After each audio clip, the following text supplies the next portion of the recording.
waliwo embeera egenda maaso mu ggwanga lyattu nga tetulina gibuusa maaso n'ebintu ebigenda mu maaso mu ggwanga. Yeah, I'm okay. I'm now okay. Medi ndi bulungi muganda wange alhamdulillah. Kati tugenda kuddamu okutolontoka. Tugenda kuddamu okubanga tuba update ku speed ya iriri. Mbadde mbuzemuko for some time, like 2 weeks now, asiriko. So I'm now feeling better. Basebo ne banyamwe nabanga musinzira yona je musinzira okubanga mutulaba. Mwe bali nyoko kumira ku the updates online page. You're live in the UK. Basebo ne banyabo. Kansoke ntwalo omukisa guno congratulating His Excellency Robert Kyagulanyi Ssentamu upon making 39 years of age.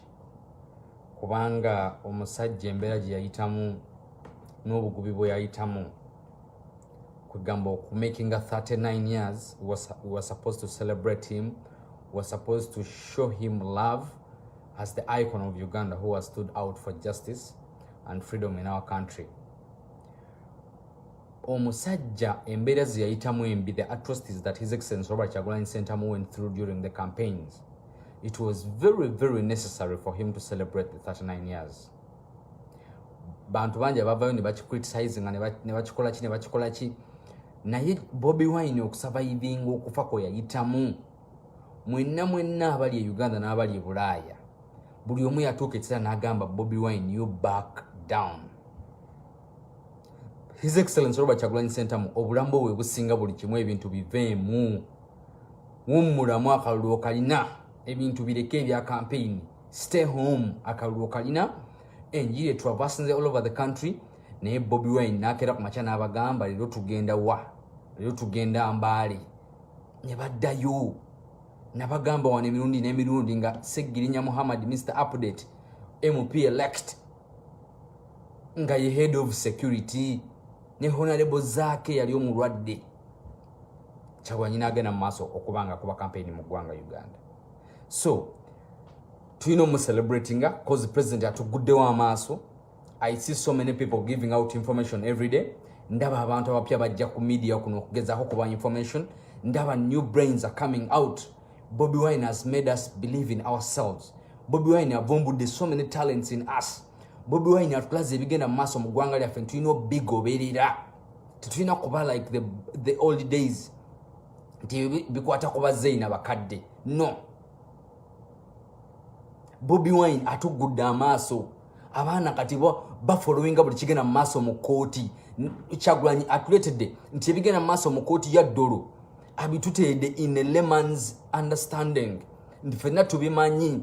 Luli bayogeranga ebintu byabweyo, simanyi quid pro quo, simanyi biki nga teri abifanako. Okita simanyi habeas corpus ne babyogerera eyo nga ffe tubimanyi. Ne President wa Robert Kyagulanyi Ssentamu, congratulations upon making 39 years of age. Sebo mukama waffe President wa Faddako, we are here to fight for you. We fight for our leaders. We have to fight for our president. Museveni waliwo abamulwaniranga is in hiding. Tumukabulwa waliwo abamuyirawo mubiri nga is in hiding in Sweden. He was in hiding in Nairobi. He was in hiding in Zambia. Waliwo abamulwanirira. It is we who are supposed to fight for our leader. It is we who are supposed to fight for our generation. And that is His Excellency Robert Kyagulanyi Ssentamu. Yeffe omulembe guli ogulina okulwanirira omukulembeze waffe kubanga omusajja oyo kya sacrifice nze buli omu yali tamanyi nti oba Kyagulanyi na celebrating a birthday y'emyaka 39. It was so many atrocities. Nga babuuka mulambo guno ne baguteekayo emagombe ekya ne bakkirira ne bagenda mu campaign endala. Ne bakuba omwana essasi enkya n'abuuka ogwa Franka ne bagamba tumutaddeyo naye enkya tugenda mu campaign. Luli ne batomera oli nakutuka okugulu Ashraf security luli ne bagamba tugenda mu campaign. So basebo ne banyabo we have to celebrate the man ng'akyaliwo nga tumulabako. Kyagulanyi bajja mwogerako mu byafaayo, Kyagulanyi agenda kubeera mu history wa Uganda, Kyagulanyi agenda kusomebwako buli wamu. Mukitegera basebo ne banyabo. So n'ekirala bantu bangi nnyo abali ssaawa zino okwogera ku mmotoka ya pulezidenti waffe nga bakiraga nti kibi. Let me tell you, the core value right now and the core principle right now is to keep Bobi Wine safe, is to keep the generational president safe. Eyo ye baseline. The baseline is to keep His Excellency Robert Kyagulanyi Ssentamu safe. Iyo baseline ko gamba igwe wewe motoka yakulumye nnyo ng'ogenze ne mu kkanisa y'otandise okulekanira mukama waffe president waffe naye nga gwe motoka gy'ovuga you're milking very poor people. Emmotoka president waffe gy'avuga oba ya buwumbi 10 abali e Bulaaya abeesobola, the diasporians abeesobola be baasonze Kyagulanyi president waffe n'afuna emmotoka eyo. Naye gwe you're milking poor people in your churches to drive a Land Cruiser of 800 million, to drive a Land Cruiser of 600 million. You're milking the poor Ugandans. If it was upon our own will, tugenda teekayo kino, buli omu kaaweeyo kino. Era Kyagulanyi ne bwatugamba tumusondera helicopter tujja gisonda. Basebo ne bannyabo, Kyagulanyi Ssentamu ne watugamba kati ssaawa zino tumusondera helicopter ye n'amubeereza safe, tujja gisonda. Kijja baluma, mujja kulekanira mu makyaki gammwe, mujja kulekanira ku ma TV gammwe ge mwawamba, mujja kulekanira ku radio bamwe bwe mwawamba. Kyagulanyi tulina omuyirawo mubiri because is our generational president. Museveni we yalimberimba abantu ne bamuyirawo omubiri bamukwekanga mu buyumba obusiisira. Museveni bamukwekanga mu bisaka. Museveni bamukwekanga mu Bukutiya. Museveni bamukwekanga mu Ssanja. Naye president waffe atambudde naffe nti okuva kudde wano atubuulira ensonga lwaki tuli mu struggle. Okuva kudde wano atubuulira reasons as to why we want to liberate our country. Kubanga our country has been mismanaged for 35 years now. Museveni has mismanaged our country for 35 years now. Buli kimu kitambula vice versa, buli kimu for 35 years now.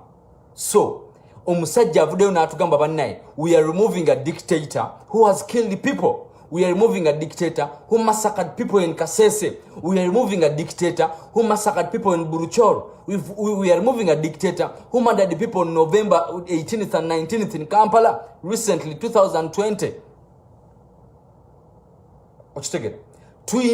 We are removing a dictator who stole COVID funds.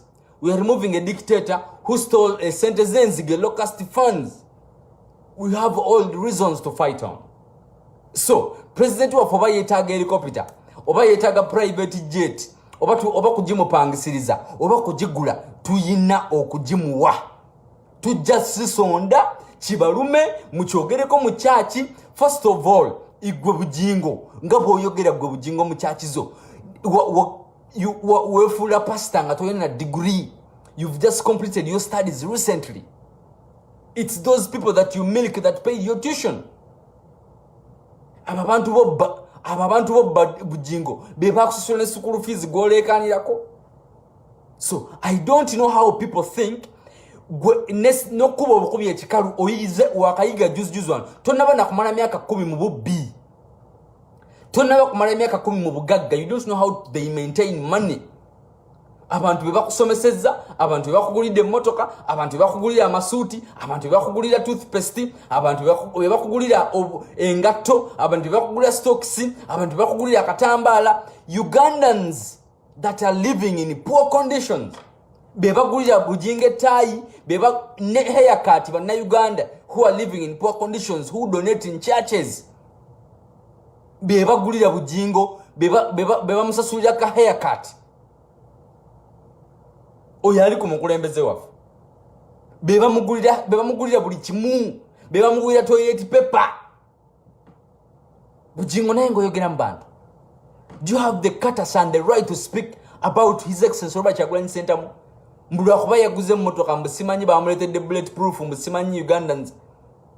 Kyagulanyi will know very well nti yalina osooka okubeera safe before any Ugandan.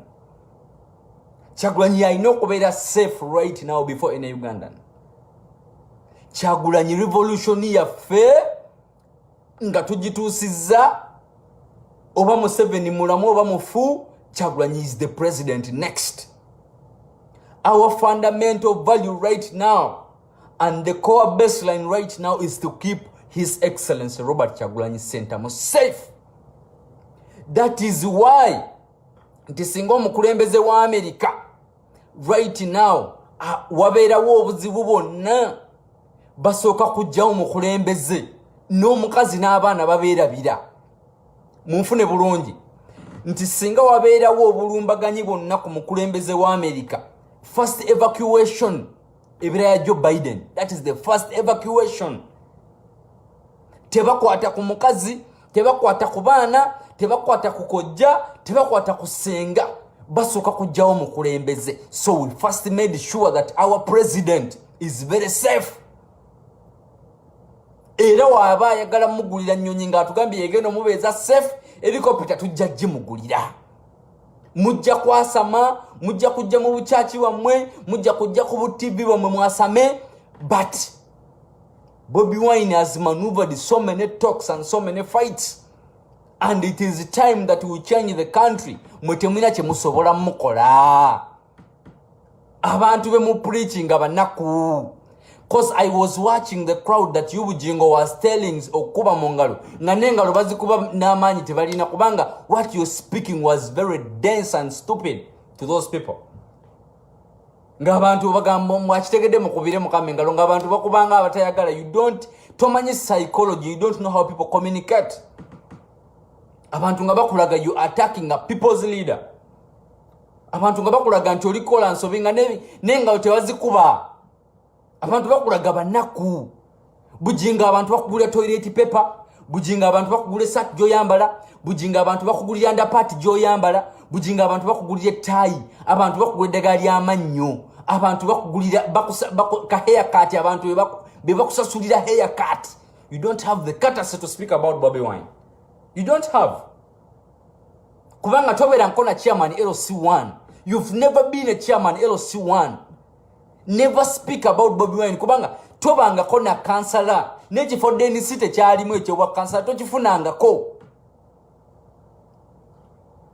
You've never been a leader. Nechi for Dennis tekyalimu bujingo takifunangako. First of all, abana Uganda wali wakoma mu senior 4 wafuna wa pastor. Bana Uganda ne bakuwerera senior 5 ne 6 eyo wajitulira mu bubba nogenda Kayiwa University. Bana Uganda ne bakusasulira tuition.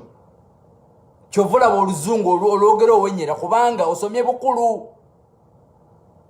Oyogera oluzungu owenyera chovola osomye bukulu.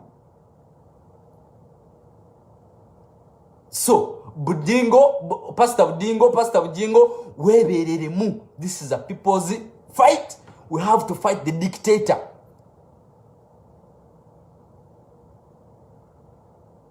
Nibyogera tebikola sense. Nibyogera tebikola sense. Museveni mukujja yatta abantu. Up to now is killing people. Emirambo gy'abantu gigwa ku kkubo. Every day. They are abducting people. Negwe omuntu gwe bagula na underpart nawe oyogera mu bantu. Gwe bujinga abantu gwe bagula underpart. Underpart. People buy for you underpart. Underpants. People buy for you underpants. Ne vest. Abana Uganda bosonda mu sente okugula vest zo.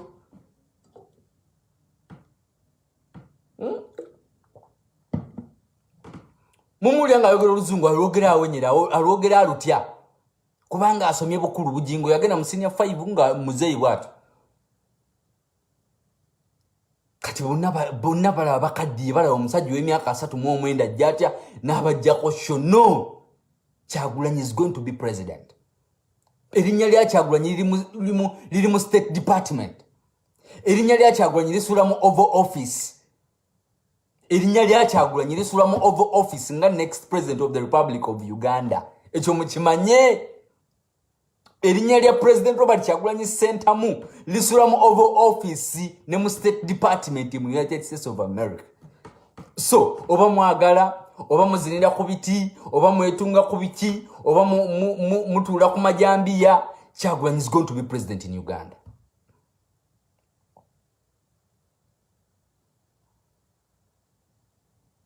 He's going to be president. Yes, obufumbo bwa mulema. That means woba tosobola kulembera abantu batano. Tosobola kulembera, tosobola kubona na LC1 chairman bujingo. You don't have the brain to be LC1 chairman. You don't have. Because you failed to manage a small family of 5 people in the house. You failed. You don't have the right to speak about Kyagulanyi Ssentamu. Mumuje mukamwaka mwe, mumuje Bobi Wine mumuje mukamwaka mwe. Because Bobi Wine is 39 years, he's going to be here, he's going to be around.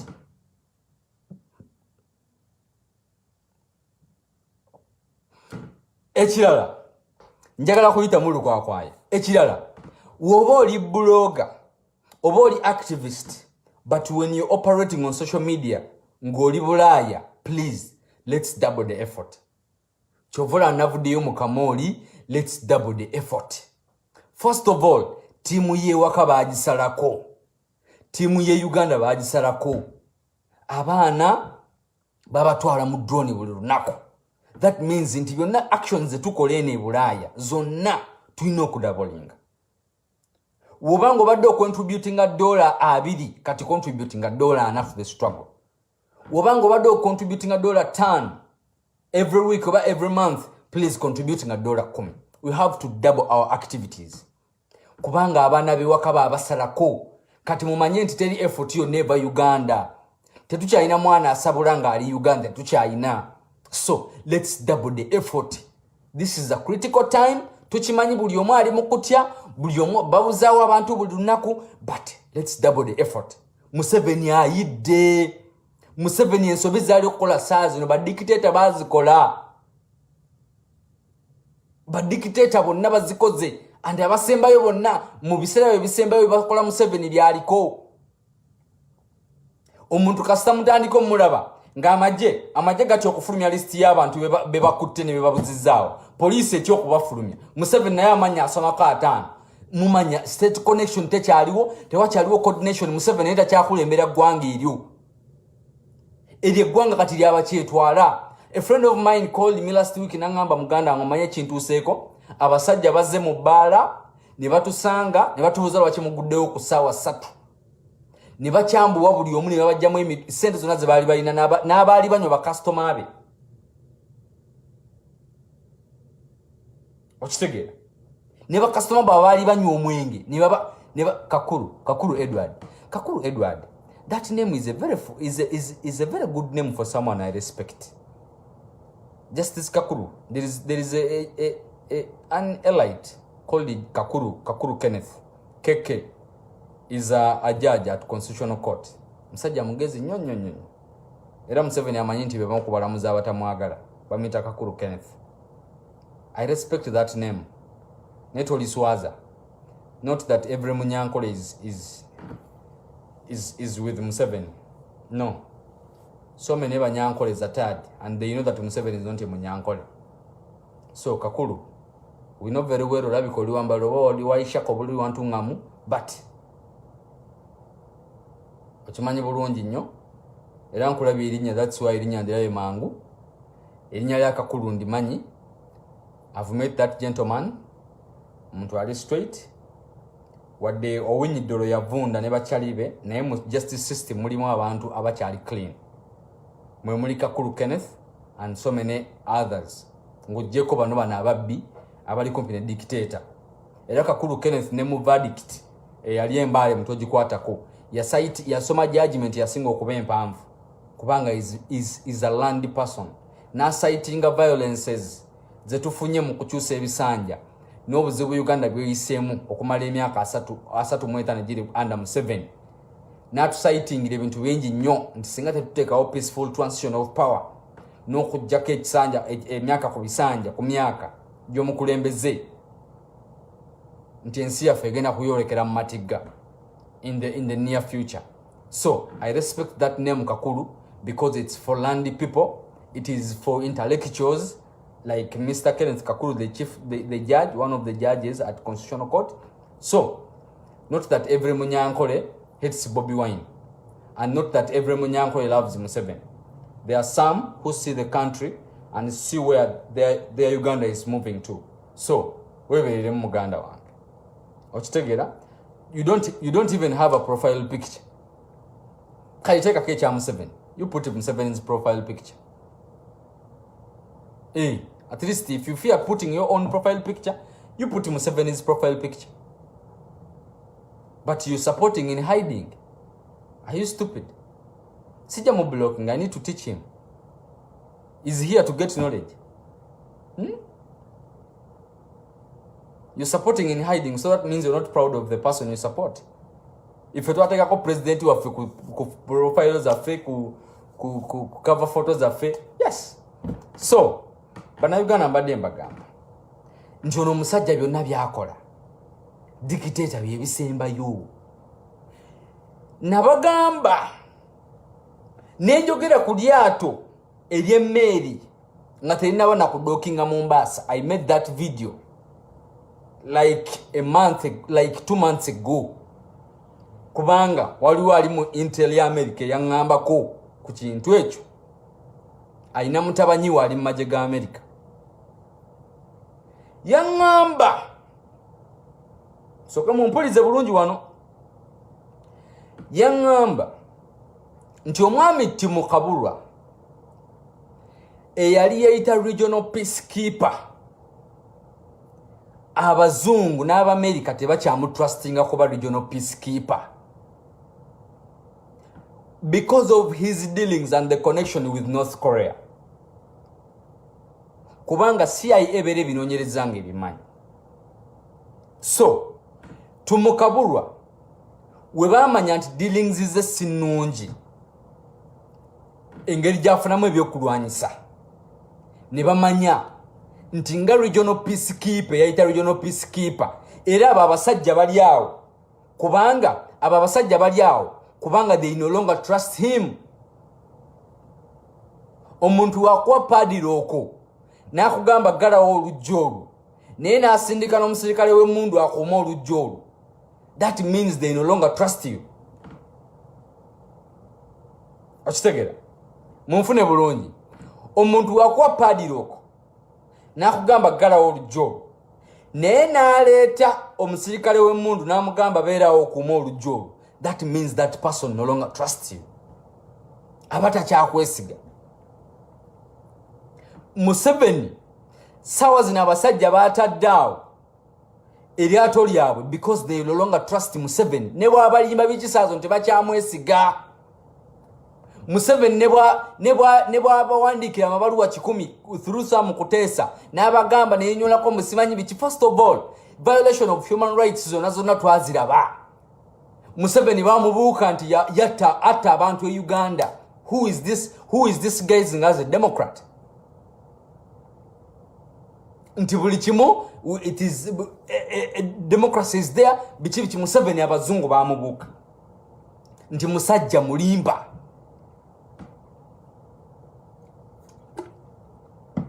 Era kyemulina okumanya nti Museveni takyalina control over the regional security. Tajirina kubanga ne events sazi no Museveni events eziri okwaniveilinga e Uganda zokka zifula Museveni busy not to even think about any other issues. Kubanga agezaako okutereza external forces, external policies ne waka president amutwala kaguddeyo. Eno mu diaspora tumuleeta misinde, tumu expose ne tumwambudde engoye tuzijjeemu, tuwandikidde zi state department, tukubidde bagavana bagundi baffe, basenators baffe, congressmen baffe, kwegamba Museveni is naked. Taina wa kuddukira right now. Era singa abasajja ba Federal Custody bakyaliwo, singa Museveni yagenze kubira wa Federal Custody. Kubanga kati ekya regional peacekeeper bakimujjako. Ugandans should know that. Ekya regional peacekeeper musimanyi empologoma eri awo mu Eastern Central Africa ebyo takyabirina. That is why era toli America weeriri awo ku making sure nti ebintu babyekwatiddemu bo bennyini. Kubanga Museveni atrocities zaako meetings kino ekisanja kye ekyaweddeko the former president of Uganda. Kubanga saa zino yeewaŋŋamizza mu bukulembeze. Saa zino Museveni yeewaŋŋamizza mu bukulembeze but is the former president. Atrocities zaakoze mu myaka gino 5 gyonna zonna ziri documented. Atrocities Museveni zaakoze for only these 5 years ze zimwambudde okuva Bobi Wine yajja mu leadership in Uganda. Museveni is naked. Museveni takyalina kyagamba international community.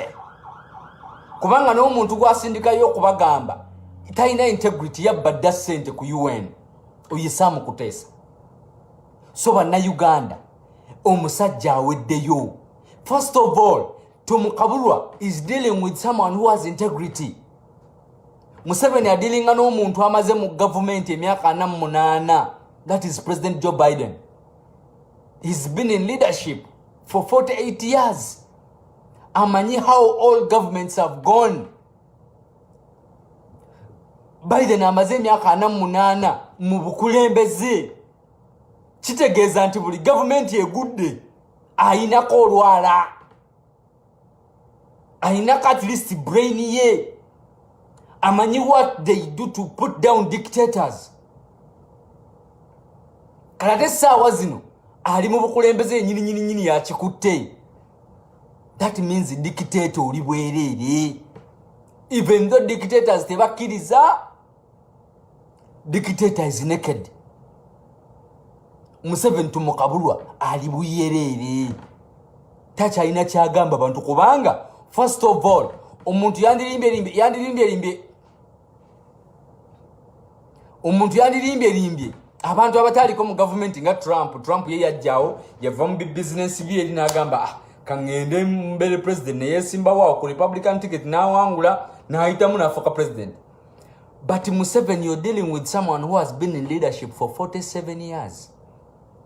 Oyo musajja alina okubanga alabye at least 80% of all world dictators fall.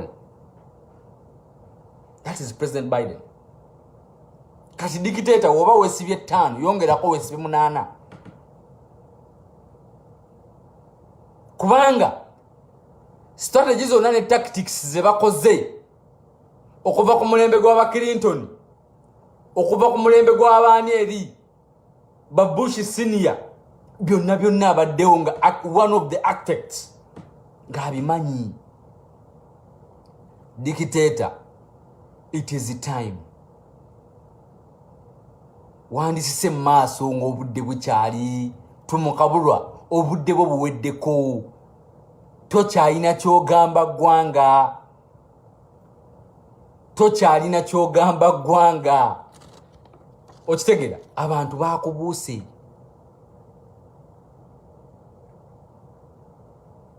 Okitegera Museveni, it is your time. Basebo ne banyawo tulina ensonga egenda mu maaso mu ggwanga lyattu. Ensonga yakujjako dictator Museveni. Naye tulina obuzibu nti Mwami Museveni tamanyi kiddako. President waffe yatugambye nti omusanga agugyeyo mu kooti eya Alfonso Owiny-Dollo agutwala mu kooti y'abantu. First of all, Museveni tamanyi kiddako. First of all, Museveni doesn't know what next. That's the first thing. Ekyokubiri, so many events are unveiling at the same time.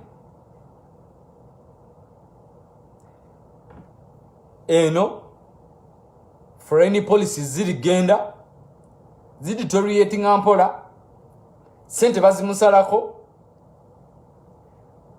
ebyama bya North Korea bifuluma dealings with North Korea nga wabadde abagulako emundu na biki eno to withdrawings omusango mu kooti okitegera eno abantu bamugamba Kiwamba abantu is taking a center stage in the country ekyomba abantu kitabuse kwegamba Museveni saaso yasinga ebizibu mu nsi yonna kati dictator tumukabulwa waliwo ekintu kyababala kubanga all dictators don't want to take risk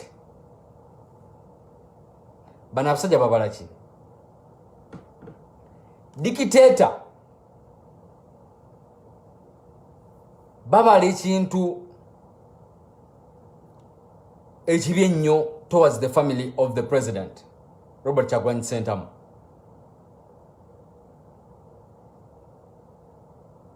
kubanga Museveni tamanyi kiddako. I'm now going to the core value of this video. Mumpulize bulungi. So many events are unveiling first.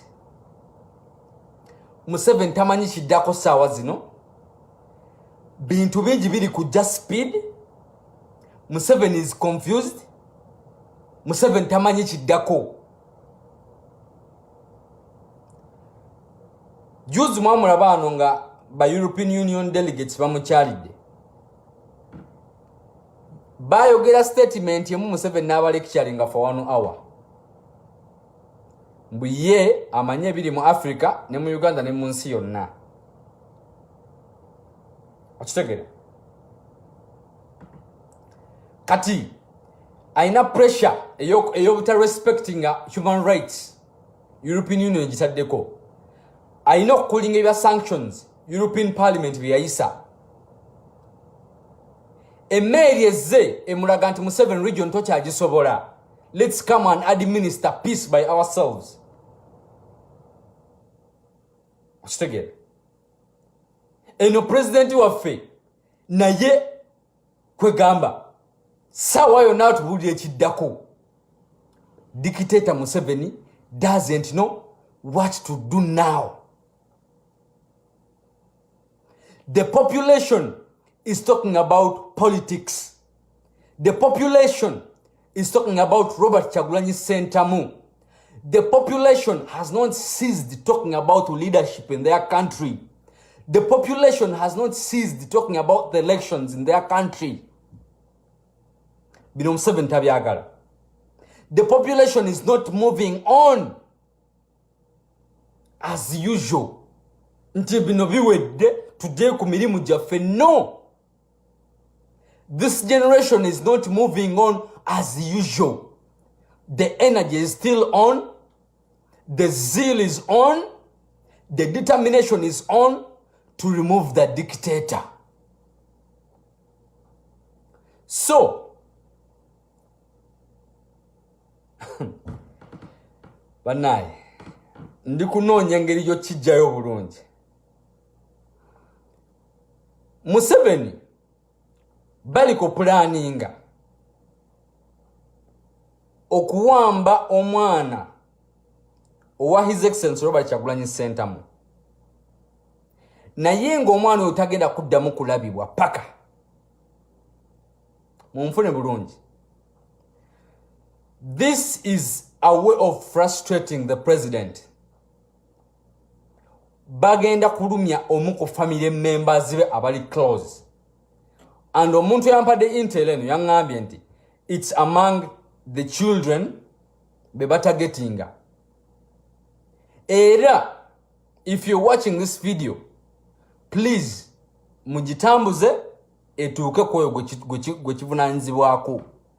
President Robert Kyagulanyi Ssentamu, with all due respect, basuubi ne basolomoni tebandikomyewo Uganda tukyali mu lutalo.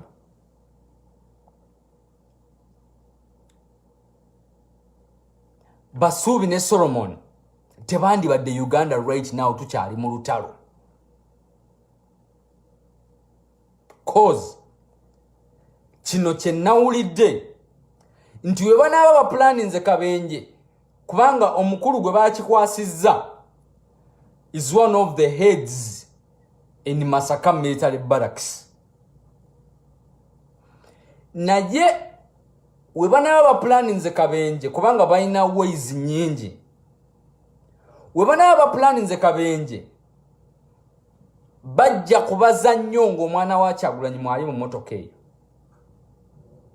Akabenje we kanaabeerawo akaabo akali managed, akali staged, omwana yekka yajja okufa. That means nti wanaaba asimatusa Akabenje ajja kuvaayo operative obaani amwetugire. Era nga bakitagetinze nnyo singa mukyala president anaaba afulumye ng'atambuddeko n'abaana oba atambuddeko n'omwana omu. Naye kino tebapulaninga kikola ku Solomon ku first son. Bapulaninga kukikola ku baana abato abaddirira. They want to frustrate Bobi Wine. Bobi Wine baagala mmuleetera okutya ekyo ekikanga wakubanga w'ofiirwa omwana oyinza omala n'emyezi 2 nga toyogera. W'ofiirwa omwana oyinza okukeera okutuula nga butuzi ku ntaana ye bwoti every day ng'ofiiddwa omwana. Kubanga kwegamba owuliranga ekintu like you lose someone you play with every day. You lose someone that you be with every day. Ochitegera. So, president, the first family is not safe. Bana abasajja bali kwagala kubanga Museveni takyaswala. Museveni akola buli kisoboka kyonna ekiyinza omuyisaawo okubeera mu ntebe. Okitegera? So kamba nonyezeko akantu kano mukawulire. Kamba nonyezeko akantu kano omuntu ono ke yansindikidde mukawulire.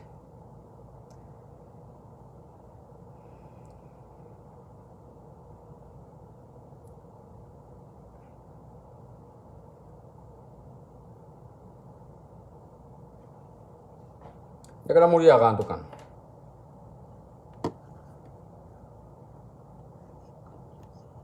In fact, he's a relative of mine in the barracks.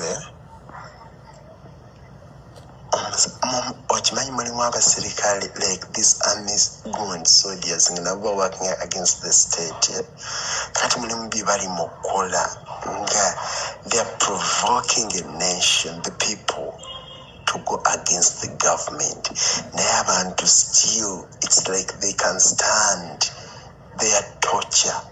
Kakati they do everything that is possible to bring down the state because they don't want the center to hold any much longer. Kakati they are planning. The plan is kidnapping one of Bobi's kids. So,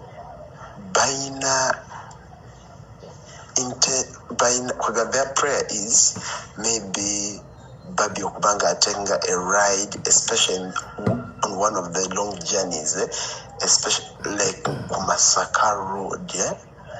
So, back kidnapping omwana wa Bobi. Definitely, it's going to throw Bobi Wine in a state of mental torture. So bagamba frustrating chovula buli kyakola kyonna balabanga it has to register a failure taking more evidence into the courts of law, but justices and then the judges was throwing out Mbosmenya because his time is up. So babikola even they've resurrected this case for Chibalama. Bagala if there's some kind of momentum bafukulanga buli kimba kikola nga bamu frustrating naye abaana ba Bobi eyamuwadde amagezi okubakomyawo. That was the worst advice gye yamuwadde mu nsi eno. So bwe banakikola Bobi Wine getting into a state of mental torture kubanga bakukwatira ku mwana wo, you definitely kwegamba baba bakukutte ewaluma. This army guy yangambye nti there are these faceless individuals in the state, within the state in fact, that they are working extra hard, they are working their fingers to the bones okulaba nga this regime gets to its knees. They don't want the center to hold anymore. Bandi chikoza outside Bobby's kids. Like, these kids are just innocent. Like, bari more than ready okutormenting abaana bano obatwechalinga. Kubanga the moment you get into their custody, my goodness, the amount of torture gye bakutuusaako. Can you imagine the kids they're going to share a cost of this liberation struggle? Bananga simewe bagenda chikola. But this. So, bannayuganda bannange, bino ebintu bizzeemu omuzinzi, bizzeemu tabbu. To the extent nti abantu batandise okutagetinga bakitutte wala. Because if you look at their families,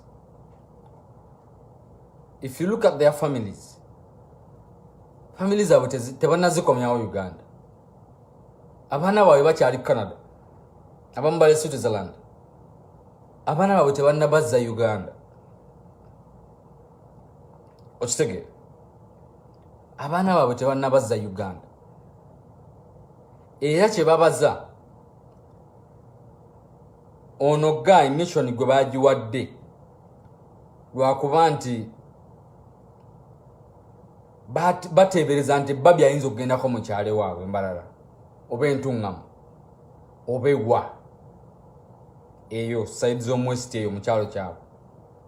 So baba following every now and then, buli wamu we balaga babatambulirako ku move yonna gye babeera bakoze. Museveni ali mu kutya right now. Museveni alinga kwegamba embwendalu nti eruma buli kimu, eruma omwana, eruma omukadde, eruma omulalu, eruma buli kimu kiraba. Museveni atuuse bw'atyo nti buli kimu ekimuyisaawo kyonna dictator Museveni ajja kikola. So whoever is responsible, ng'owulire ka video kano, ng'olabe ka video kano, please let's do the needful. Uganda is not safe. Museveni sawa zino engeri ali desperate asobola okukola buli kimu ekiri unexpected. Olaba avuma bamuwa sente. Mbu abazungu basiru, simanyi biki, mbu whites are stupid, Bobi Wine with his funders are stupid. Kubanga Museveni decided to go to communist China. Even naye abisalawo dda. Okitegedde? Museveni decided already to go to communist China. So, right now Museveni is capable of doing anything. Is capable of doing anything to the family of His Excellency Robert Kyagulanyi Ssentamu. Because this is a war. And this is taking power from a dictator who has been entrenched for 35 years. Who has been there. Who has infiltrated all the organs in government. Okitegera? Ono musajja is drunk on power like any other dictators.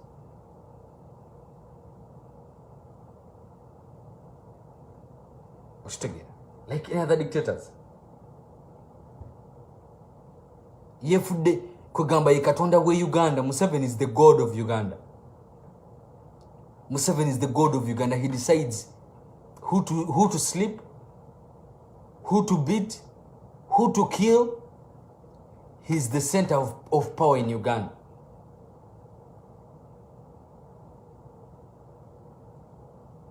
Ochitegere.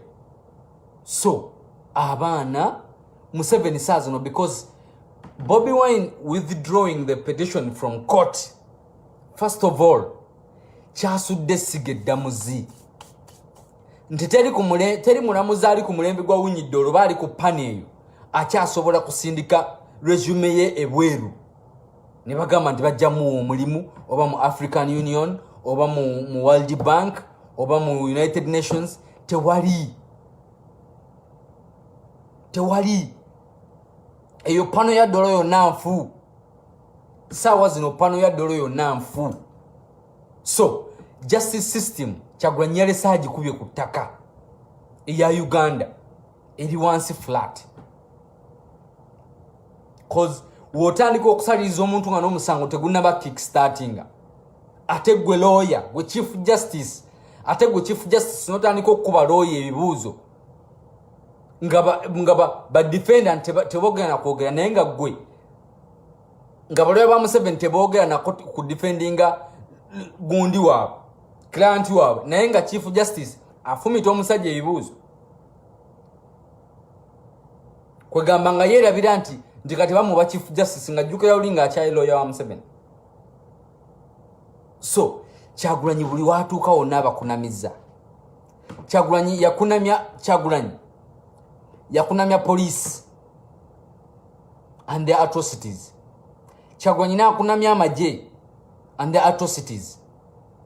Ne bajjako internet ne bayiwa amagye mu kibuga wonna ebyo byonna beerabisa. Let me tell you, Museveni cannot sustain paying those policemen and those army officers for 1 year. He cannot. He doesn't have that money. Museveni cannot feed and pay those army men for 1 year in Uganda without any funding from the first world countries. He cannot. Kati, President wabaya mulabisa. All the atrocities they were doing during the campaigns, byonna biri ku butambi, it was all displayed. Byonna gye biri mu State Department. Ochitegere. When Bobi Wine was going to court, he said, I'm not going to these courts of law to get justice. And I'm not going there to as expecting justice from them. Mumpulira. Kyagulanyi yagamba, I'm not going there expecting justice from the judiciary. I'm going there to expose the injustices in the judiciary system. Ochitegere. Kyagulanyi said, I'm not going to the courts of judicature of Uganda expecting justice, but I've gone to these courts to expose the injustices, and he has achieved that. Kyagulanyi has exposed the injustices that are in our courts. Nti mwenna babalese mukunamye. You're all naked. Museveni and your team, you're all naked. The judiciary is naked. The army is naked. The police is naked. The executive, all the ministers are naked. Kubanga, if you can lose 25 over 30 ministers out of the 457 MPs who are in parliament, that on all that number, 176 retained their seats. 176 went back to that house. Ngakulwaki tokubya Kyagulanyi engalo. Candidate ne waba wefu this nga yayiseemu Kyagulanyi amuyinako 30%. Kankademu. Candidate ne waba wa FDC nga yayiseemu Kyagulanyi amuyinako 30%. Kiriza obagana. So, basebo ne banyabo. Museveni is desperate right now. Era woba oli ngo pika. If you're there and your role is to post Bobi Wine, please post Bobi Wine. If your role is there, you're a keyboard warrior, please multiply it by 5. If you have the capacity to fund some resources, please multiply that by 2 or 3 times. If your capacity is there to talk to people and teach people and expose this regime, please multiply the energy, because we need you right now than never before. This is just the beginning of, because we are in a war to remove a man who has been entrenched for 35 years of hell in Uganda. Ostege. Tuli mu lutalo lwa kulwanyisa musajja amaze emyaka 35 mu bukulembeze ngate obujudde obubbi n'obulyake n'okutta abantu. So we need you guys to double your energy. We need you guys to double the funds if in case you're doing any fundraiser anywhere. Please. It is time. Bana abasajja batuse n'okutagetinga family y'omukulembeze w'eggwanga. Because Museveni is a former president. Buli omu akimanyi. Museveni is a former president. Museveni is just entrenched, but he's a former president.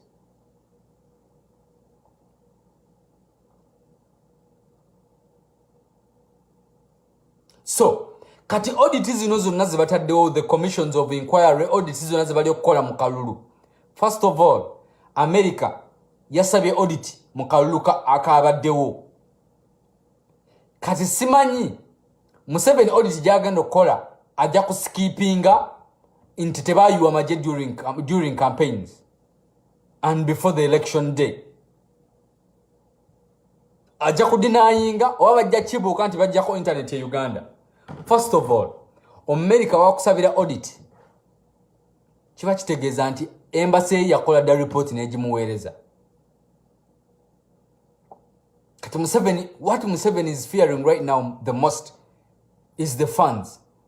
Because if America stops supporting Museveni financially, Museveni cannot sustain feeding that army and feeding his special force command that he created that is illegal in the constitution. He cannot feed them for 1 year.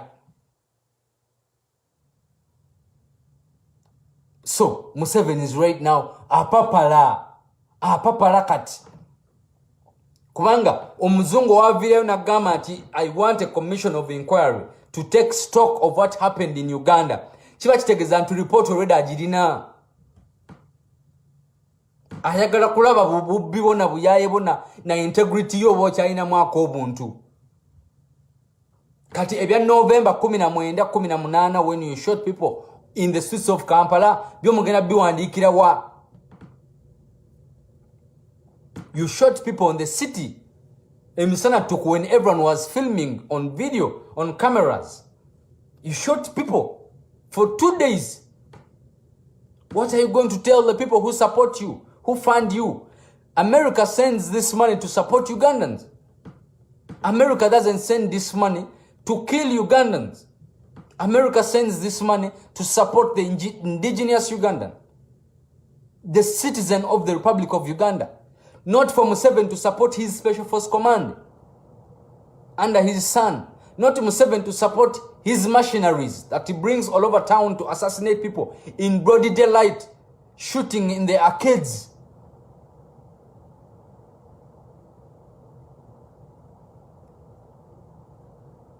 Check it.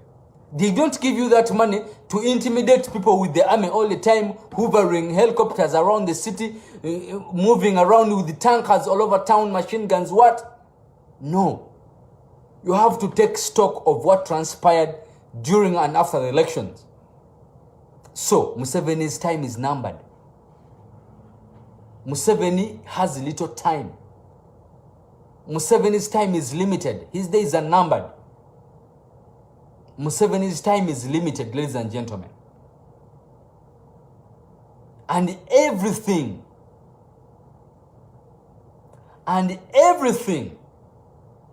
that is happening right now, that Museveni is trying to window dress, that Museveni is trying to hide, is already exposed because the man is too old. Because over time, Museveni abadde yekweka. This guy is going to be a good democracy. Uganda is a good democracy. Museveni, you have to account. Museveni, you have to account. Dictator to Mukabura, you have to account. Atenze nchimanyi buli muntu akoledeko mu government ya Museveni eni ayina yekibi kye yakola munna mujja byogera. Buli omu akoledeko mu government ya dictator. History doesn't speak about Maria Mungu nejiafia tebamwogerako. History doesn't speak about Maria Mungu ba Isaac butabika bani. History tabogerako nejibaafira no. So I tell you, Museveni wetu mujjako leero oba togenda kuddamu kuwulira kulinya lye bayita muhoozi Kayine Rugaba, oyinza okuliwulira nti simanyi yeekwekeyo mu kabasement, ayina kabasement kaasulamu. Tojja kuddamu kuwulira kulinya lye bayita David Muhoozi. Tojja kuddamu kuwulira kulinya lye bayita Kanoka Kabagenda. Tojja kuddamu kuwulira kulinya lye bayita Abere Kandiho. Tojja kuddamu gawulira ago. Those will disappear in thin air. Abo ojena kunoonya omuntu gwe bayitako enanga nga mu Uganda ogamba erinnya baaligobamu. Nze nkubuulira Museveni tumujjako leero enkyo ojja kunoonya omuntu gwe bayita enanga just 2 days nga tomanyi nti mu Uganda waaliwo baddeyo omusajja nga bamita enanga nga yeekalakasiza ku TV buli kaseera. Abo babula olubula. Benanga babula olubula ng'obukulembeze bukyuse. Benanga babula olubula tebalabikako. Basani Kasinje, ba Eri Tumwine, babula olubula abo, they disappear. Tosobola kuwulirako ne Tumwine ng'oba alina gy'akololera oba alina ka interview kaliko ku BBC, tasobola. And that thing is going to happen very soon.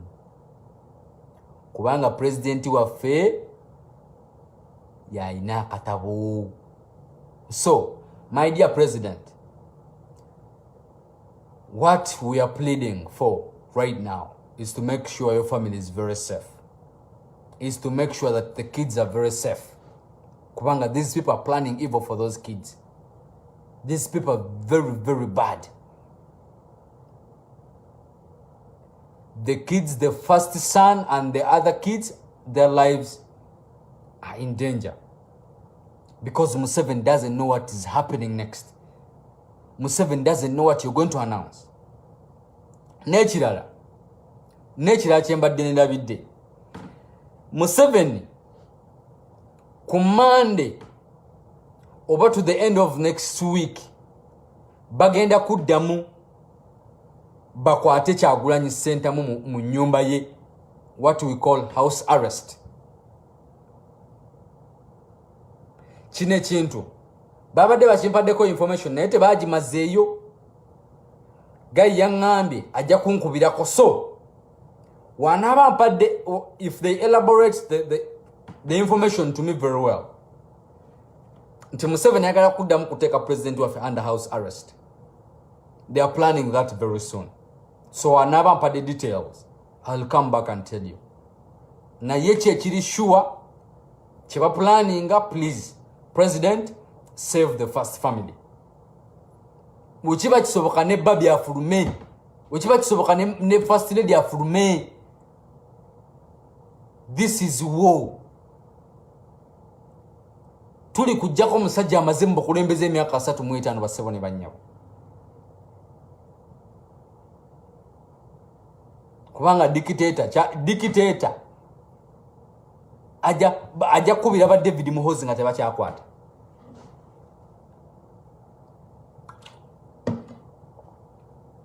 Dictator Museveni aja kubira ba David Muhoozi nga tebakyakwata simu ye.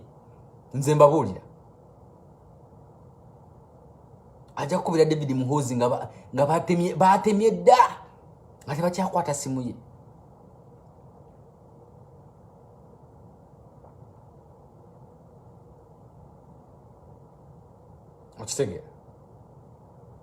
So, His Excellency Robert Kyagulanyi Ssentamu, we need the family safe because these people are planning to frustrate you. We need the family safe. And the other thing, they are planning to incarcerate you in your home like how they did last month. So, His Excellency Robert Kyagulanyi Ssentamu, we know that you're strong and Ugandans are ready to fight for a new leadership. Na ye, President wange, bana abasajja batabusi. These are mad dogs. You don't know what a mad dog can do. These are mad dogs. Museveni and his regime are mad dogs. So tomanche bazako. Let's make sure the family is safe. Abana bajja kusoma basobola okusomera mu State House buli lunaku nga basomesa bagenda entebe ne basoma abaana. But as per now, let's make sure the family is safe. Okitegeera? So, basebo ne banya babaddeko mwebale nnyo, mwebalire ddala. Naye nga tusabire president waffe tumuteeke mu ssaala, tusabire abaana abo tubateeke mu ssaala, tusabire ne Uganda empya. Naye nga ekisinga obukulu, generation ezze, generation eyimiridde, generation teddayo. The generation has come, the generation has stood very firm, and the generation is not backing down. The generation is here to change history. The generation is here to break the chains of slavery that have been in Uganda for the past 35 years. So, we are not backing down. We are not backing down. We are not giving up. We are removing a dictator. We are removing a dictator. Museveni tumukabulwa. So, basebo ne banyabu. Mwena. Musabire family ya president waffe. Musabire president waffe. Nenga ekisinga obukulu mutambuze information. Ekisinga obukulu mukunamye bana abasajja. Ekisinga obukulu mubalaluse. Ekisinga obukulu mubugirize president waffe n'amaanyi. Mwebale nnyo. Mwebale ddala. People power, our power. Our power, people power. We are removing a dictator. Mwebale nnyo. Mwebale ddala. We are removing a dictator. Musule bulungi. Mwera wa Mukama Katonda abankumire.